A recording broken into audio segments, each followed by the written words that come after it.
I don't know what you want from me, mate. I really don't. I'm certainly not going to be thankful and grateful for you taking back your accusations, because you shouldn't have made them in the first place without substantial evidence. But one thing you said in this video that really pissed me off was you said, well, this week for the first time you've actually had to start giving a shit about providing evidence. This is coming from a guy who tried to lecture me on Benjamin Tucker through one sentence from a secondary source. How's that for evidence? This is coming from the guy who makes declarative statements about objectivists and about Stefan Molyneux's, or his assumptions, but won't explain what those are and has to rely on other people to go, hey, you didn't elaborate. This is coming from a guy who, in the video that he deleted, the one where he said I take nothing back, you talk about assumptions that I make and things that I overlook when you're trying to talk about Weed and Freak, when you're trying to talk to Weed and Freak about me. But did you give an example of things I've overlooked? No, you didn't. You just said that I've done it. Well, you know something? You overlook things all the time. In fact, on many occasions, you've said things that were remarkably foolish. And it's an embarrassment that you've done those things. I'm not going to elaborate what they are, but you've done them. How's that for an insult? It's not, is it? It's just annoying. It's an annoying little jab that means nothing. And why should people take the time to point out these little things? Why should people take the time to respond to you if you're not going to say anything? It's like saying, like going into a shop and saying, well, I don't have any money, but in the bank I do, so give me the stuff. No. No one will give you time of day unless you actually fucking say something. And you're trying to make out that it's some kind of trend of mine to make claims without backing it up with evidence. Well, the whole Varioblast domestic abuse thing, it's pretty hard to provide evidence for that when the videos I was referring to in that video have been taken down and the evidence has been deleted. It's pretty hard to provide the evidence that the perpetrator removed from YouTube. All I can do is allude to his body language, the words he was using, how fucking scared and uncomfortable she looked. And the initial accusation that I made, which was supported by other people as well, was that he was a date rapist. But I took that accusation down pretty fast. And that was because Blue herself contacted me. I was trying to do Blue a favour. And she contacted me and said, hey, no, this is not date rape, please take down the accusation. And that was what mattered. But let's just remove the word date rape. Let's remove the word domestic abuser. And let's stick with the facts. This is a man who for the past year and a half has done nothing but talk about the N-word. This is a man who has done nothing but talk about the N-word for the past year and a half and happens to get, 3 black girlfriends in a row? Isn't that a little bit fucking odd? This is a man who planned to call his child nigger. And for what purpose? Just for his little philosophy that nobody takes seriously. This is a man who interviews children about the N-word, but makes sure the parents aren't there to look. And you accuse me of not being open-minded. How the hell's Varioblast been open-minded? He's not considered anything that anyone's ever said. He's not taken anything on board. He's just stuck to his guns constantly. And you're going to defend him. How have you been open-minded when you just dismiss the anarcho-capitalists on the grounds that they're not proper anarchists?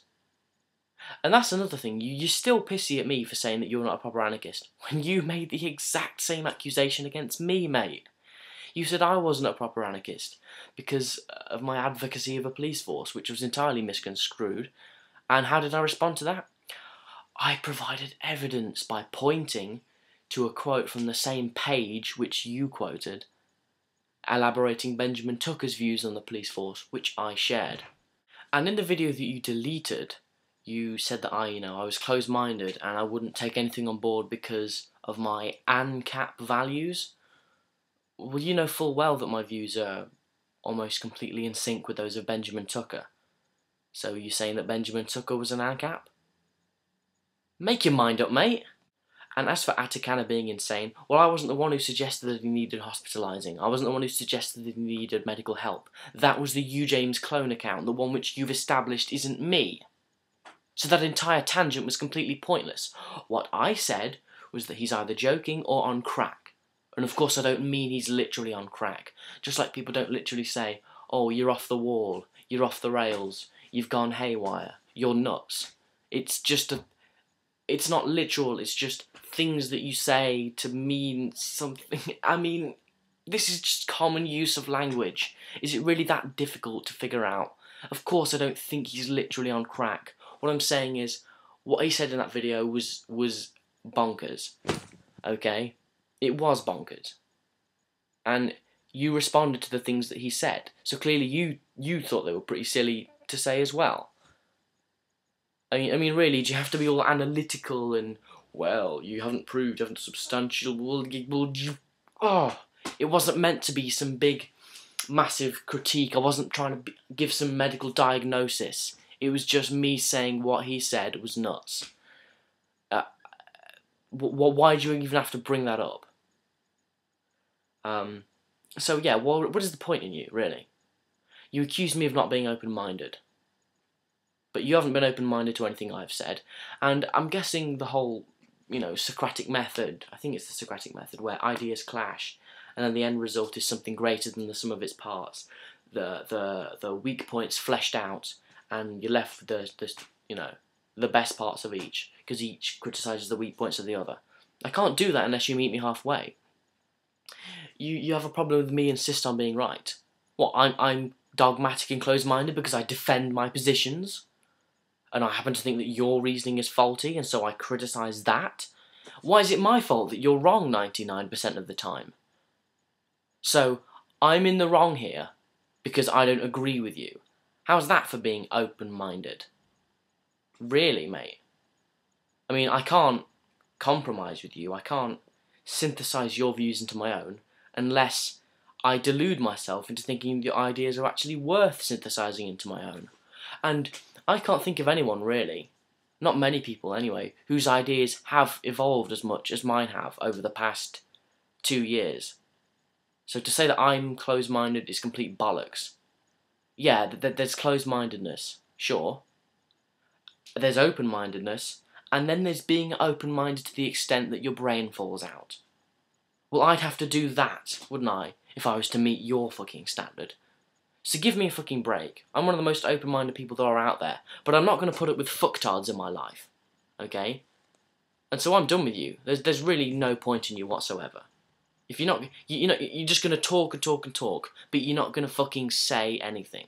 So, goodbye, mate. I'll fucking Wiedersehen. Piss off.